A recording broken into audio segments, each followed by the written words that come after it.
Parashat Vaishlach, avec le tzaddik, le Noam Elimelech, qui nous éclaire comment réussir sa vie dans tous les domaines.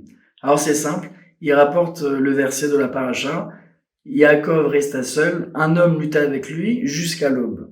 Lorsqu'on dit que Yaakov resta seul, on parle d'une hitbodedut. Il resta seul, parce que Yaakov était dans une atmosphère où continuellement, il réfléchissait comment je peux m'améliorer dans mes actions et me rapprocher encore plus d'Hachem. Et quand on fait cela au quotidien, on atteint les sommets spirituels les plus élevés. Et Yaakov Avinu, même s'il était l'élu des patriarches, il se voyait tout petit. C'est ça la clé de la réussite. Par modestie, il se voyait tout petit. Par modestie, il voyait toujours la faute face à lui, comme il dit David Ameller dans les Télim. Et c'est ça qu'il a fait. Et ce qui est énorme ici, c'est que Yaakov Avinu, une des clés de réussite, justement, c'est qu'il a fait teshuva, pas sur une mauvaise action, mais sur une poussière de mauvaise action. Alors, Gemara Baba Batra explique que poussière de mauvaise action, c'est par exemple, vous avez Hirur Avera, c'est penser à une mauvaise action, penser à une Avera. Par exemple, vous avez Iyun Tefila, c'est quand on n'est pas concentré dans la Tefila, on n'a pas les bonnes kavanotes dans la Tefila, ou la Shonara. Et la Gemara, elle demande quoi? Mais on peut pas éviter, par exemple, le Lashon Hara. Tous les jours, on est obligé de passer à faire du Lashon Hara. C'est pas possible. Et finalement, la Gemara, elle répond que non. On parle ici de poussière de Lashon Hara. Donc, de poussière de transgression. Et Yaakov Avinu, il va faire des choix même dessus. Et c'est énorme parce qu'on aurait pu croire que c'est bon, on a une bonne excuse de pas faire tes choix dessus. Non. Yaakov Avinu, par amour de la splendeur d'Hachem, il veut faire tes choix dessus.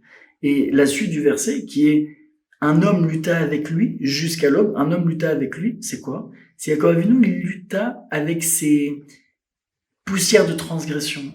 C'est quoi il lutta? Il faisait teshuva en réalité. Il luttait à faire teshuva, une teshuva par amour. Le Noam Elimelech, il explique quelque chose de magnifique. C'est que quand tu fais teshuva par amour, alors tes mauvaises actions deviennent des mérites. Mais c'est énorme. Mais c'est-à-dire que lui, Yaakov Avinu, c'est pas ces mauvaises actions qui sont devenues des mérites. Parce que on parle pas de mauvaises actions ici pour Yaakov Avinu, on parle de ces poussières de transgression que même eux, ils sont devenus des mérites. Et c'est énorme ce qu'il a fait. Et quand il y a eu cette lutte, donc justement, donc Yaakov Avinu, lorsqu'il a eu cette lutte, ça a formé de la poussière, qui est montée jusqu'au trône divin, explique le Rav. Et poussière en hébreu, c'est avak, qui ressemble énormément au mot vaillé avec, qui veut dire lutter. Un homme lutta avec lui, avec Yaakov Avinu, jusqu'à l'aube.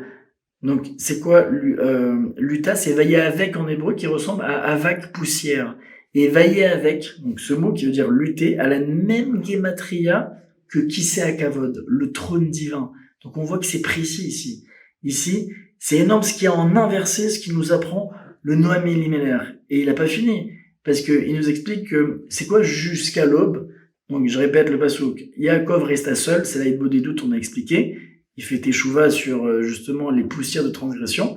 Ensuite, un homme lutta avec lui, donc c'est la teshuva qu'il a faite par amour, et cette lutte, comme on a expliqué, a créé de la poussière qui est montée jusqu'au trône divin, et on a expliqué que le trône divin a la même gematria que lutter, avak et éveiller avec, et à la fin du verset, c'est jusqu'à l'aube. Un homme lutta avec lui, avec Yaakov, jusqu'à l'aube. C'est quoi jusqu'à l'aube? Et il dit au Noam Elimelech, jusqu'à l'aube, et l'aube est comparée au trône divin. Donc ça reconfirme encore une fois que cette teshuva par amour qu'il a fait Yaakov Avinu, par rapport à sa hitbodedut, à se perfectionner encore plus et encore plus. Et justement, parce qu'il est pointu à même la poussière de transgression, il veut la transformer en mérite.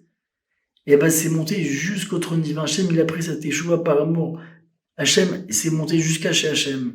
Alors si tu veux réussir dans ta vie, parce que lui, Yaakov Avinu, il a réussi dans sa vie. Lui, Yaakov Avinu, il a réussi sa vie dans ce monde et dans l'autre monde. Alors venez, on essaye d'imiter à notre petitesse la grandeur de Yaakov Avinu. Venez, nous aussi, nos mauvaises actions, nos poussières de transgression, on les fait devenir des mérites en faisant une teshuva par amour. Mais si on n'a que des mérites, mes amis, on n'aura que des brachot. Et si on n'a que des brachot, alors votre vie, elle est réussie dans ce monde et dans l'autre monde. Hazak, et à bientôt pour de nouveaux secrets de la parashat des tzadikim.